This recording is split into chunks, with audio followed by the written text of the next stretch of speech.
الحمد لله وكفى والصلاة والسلام على سيد الأنبياء وعلى آله وأصحابه الأتقياء. أما بعد فأعوذ بالله من الشيطان الرجيم. بسم الله الرحمن الرحيم. ألف لام ميم ذلك الكتاب لا ريب فيه هدى للمتقين الذين يؤمنون بالغيب ويقيمون الصلاة ومما رزقناهم ينفقون. صدق الله مولانا العظيم.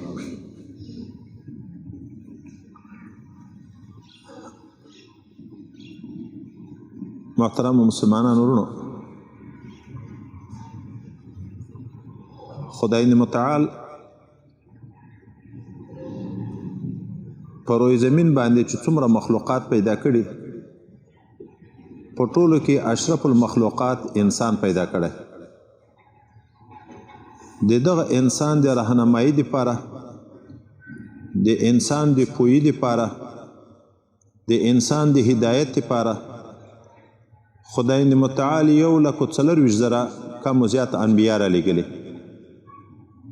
الله تعالی دغه انسانانو د پوهې لپاره 104 آسماني کتابونه را لېږلي.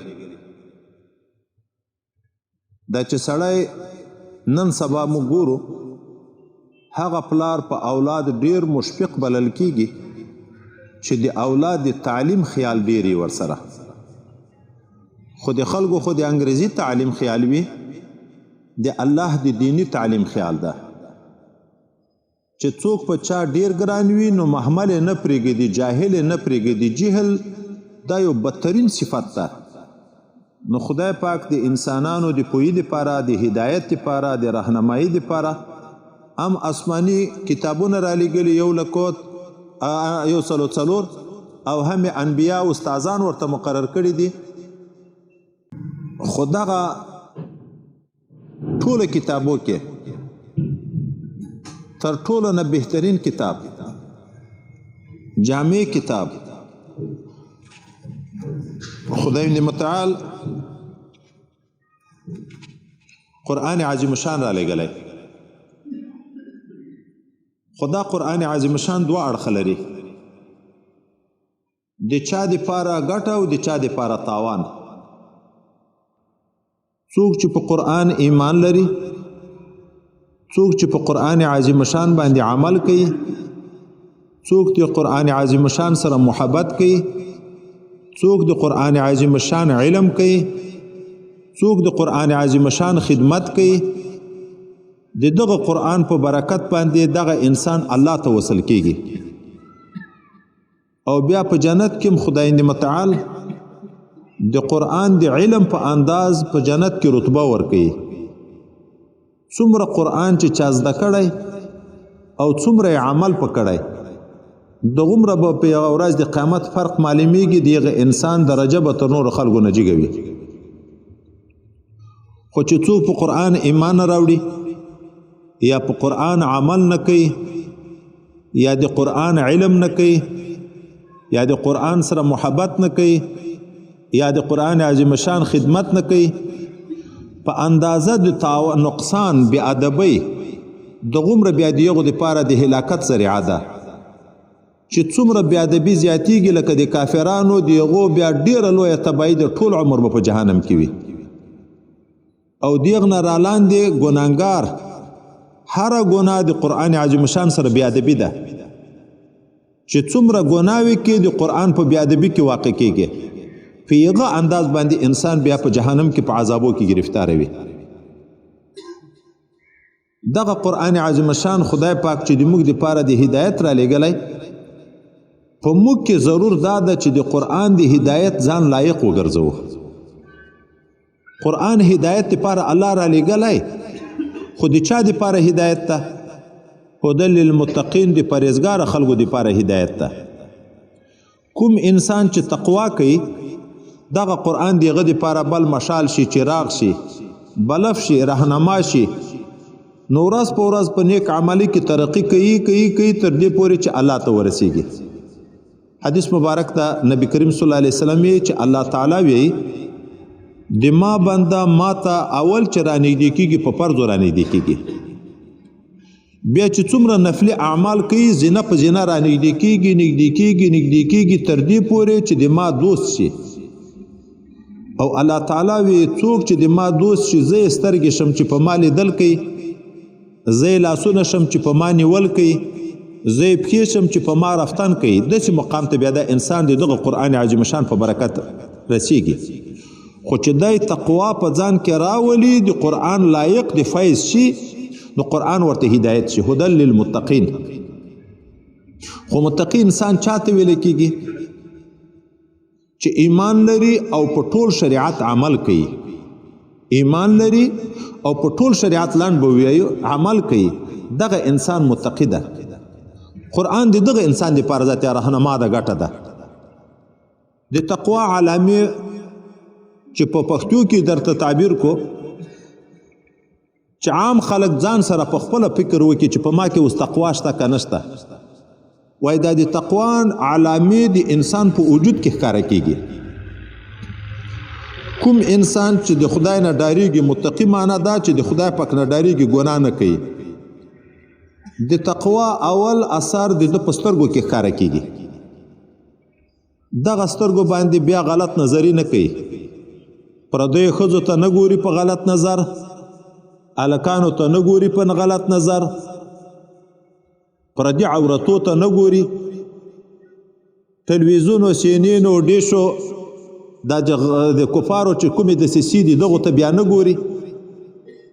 د چا بنګلو ته، د چا موټرو ته، د چا مارکیټو ته په نظر د شه محبت نه ګوري چې د امام داسې حال وای. دغه سترګې بیا په قرآن تلاوت کولو کې استعمالوي، د علم په حاصلولو کې استعمالوي، دا کتاب کتلو کې استعمالوي، دا جمعه ته په تک په دغه لیار کې استعمالوي، دا د علماو مخ ته په کتلو کې استعمالوي، په نیکو لیارو کې استعمالیږي. دوم د تقوا اثر چې څوک د خدای نه ډارېږي، ځان ته متقي وایي. د تقوا اثر د انسان په غوږو کې ښکاره کېږي. کوم انسان چې د خدای پاک نه ډارېږي، دی په خپلو غوږو سروزونه نه اوري، دی په خپلو غوږو د پردیو نامحرمو ښځې خبرې نه اوري، دی په خپلو غوږو غیبتونه، دروغونه، شیطانتونه نه اوري، دی د علماو په مجلسو کې کینی، دین خبرې اوري، د قرآن تلاوت اوري، احادیث اوري، دینی خبرې اوري. نو دوم د تقوا اثر په غوږو کې ښکاره کېږي.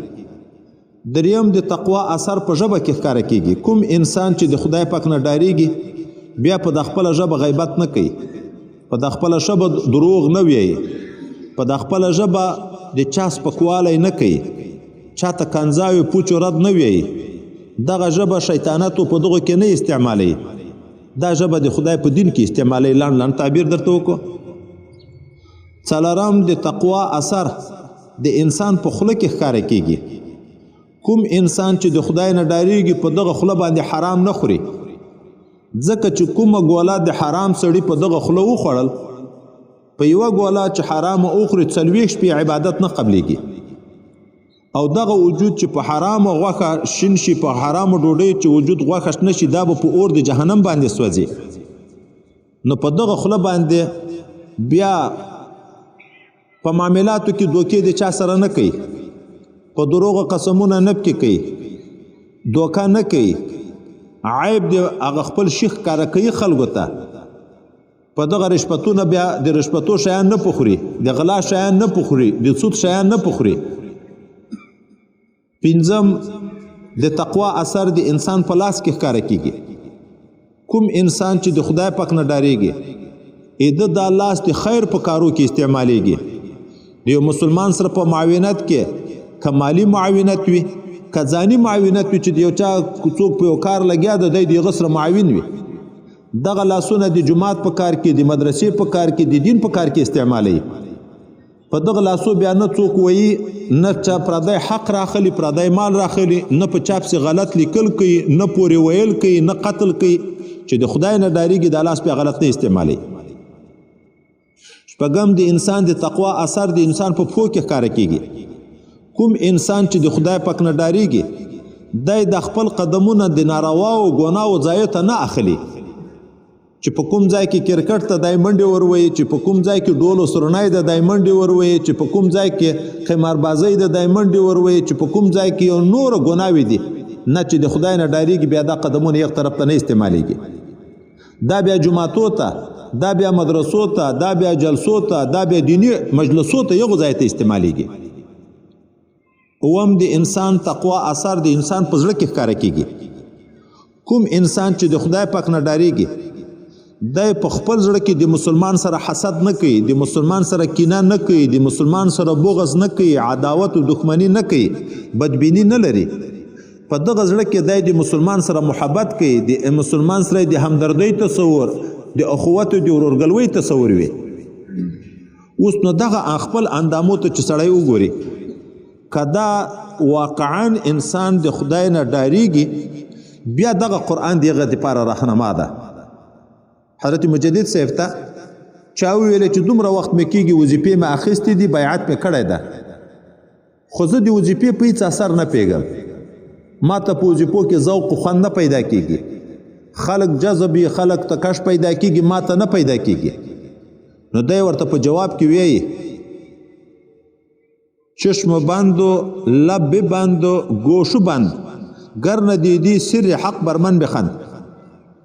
سترګې د غلطو نظرونو منې که، ژبه د غلطو بیانونو منې که، غوږونه د غلطو اورېدنو نه منې که، که بیا دې د خدای پاک اسرار ونه لید بیا په ما پورې وخنده. حضرت ضیاء المشایخ محمد ابراهیم جان مجددي کابلی د قلعه جواد حضرت صاحب مبارک چې روسیانو یوړ، دغه ته یو چا لیکلی دی، یو مرید، هغه هم دا شکایت کوي چې دومره وخت کېږي وظیفه مې اخیستې ده، خو زه د وظیفې په هېڅ خوند او په هېڅ اثر باندې نه پوهېږم. نو هغه ورته وایي محبه، په جواب کې لیکلي دي ورته محبه، د شریعت پایبند اوسېږه، د شریعت خلاف کارونه مه کوه، په ذکر دوام کوه، پالتو وختونه مه تېروه، او د غلطو خلکو د ناستیو د مجلسو نه ځان وساته، د شریعتو د طریقت رنګه مه بدوه. دا چې 15 منټه په ذکر کې ناست دی او د شوارو 24 غنټې یا په غیبتو لګیا، یا په دروغو لګیا، یا په خنداو، یا د مسلمان په مسخرو باندې، نو د 15 منټه اثر او د 24 غنټو اثر به څنګه د 15 منټه په 24 غنټو غالب شي؟ ځکه خدای پاک موږ ته وایي چې په هر حال کې به ما یادوي، په ناستې ولاړې پروت اوداس پې اوداسه، مسافر یې، مقیم یې، جوړ یې، مریض یې، موړ یې، مسکین یې، شپه یې که ورځ یې، په یو حال کې به ما نه پرېږدې. دا چې په هر حال کې د سړي خدای پاک په یاد وي، نو بیا زړه صفا کېږي.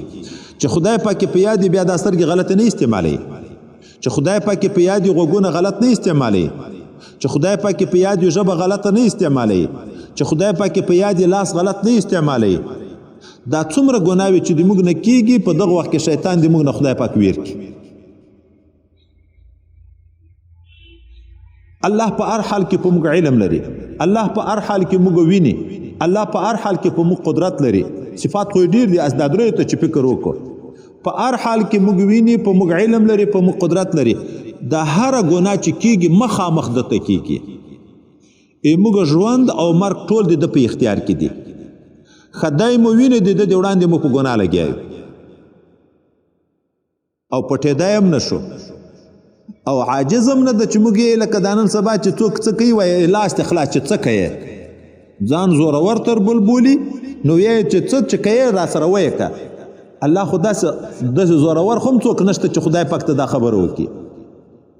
خو د هغه باوجود چې موږ نه ګناوې کېږي، ځکه هغه رانه ویر شي چې خپل چښتن، خپل مالک، خپل خالق رانه ویر شو، بیا نو موږ ځاتې لګیا یو شپه ورځ په ګناهونو باندې. خدای پاک دې د موږ او تاسې زندګي د شریعت موافق وګرځوي. الله دې په موږ کې تقوا پیدا کړي. تقوا د سرمایه د آخرت سفر ده. نبی علیه الصلاة والسلام په وخت کې بعضې خلک به حج ته راتله او دغسې به راتله چې توکل په خدای، خرچې به یې نه راوړې، چې موږ په خدای توکل ده. دلته به چې راغله بیا خو چې انسان وږی شي دستي مجبوره کېږي، بیا به سوالونه کړه. الله تعالی آیت نازل کړو تزودو، داسې مه کوئ چې چیرې ځئ په سفر د لیارې خرچه در سره اخلی. دا د دنیا د سفر دپاره، خو دستی خدای پاک د آخرت د اوږده سفر دپاره موږ ته دستی تنبیه په دغه آیات کې راکړي وخیر زاد تقوا بهترینه سرمایه او خرچه تقوا ده ځکه په دغه روپیو په دغه شی به د دنیا د یو څو شپو خرچه د تا کېږي او په تقوا د تا د ابدي زندګي خرچه ده چې تقوا راغله ټول عمر به ذاتي بیا خرچې نه یې بیا به په راحت په خوشحالۍ کې به او که تقوا نه و خدای نه خسته د دنیا خوندونه دې اخیسته د دنیا خرچه دې شته خو د قبر خرچه نشته د قیامت ورځې خرچه نشته د قیامت عذابو د خلاصولو نه بیا لیار نشته نو الله دې په موږ تاسو کې حقیقي تقوا راولي دا ورځ په موږ ټولو راځي چې دغه ورځ مو خدای ښایسته کړي الحمدلله رب العالمین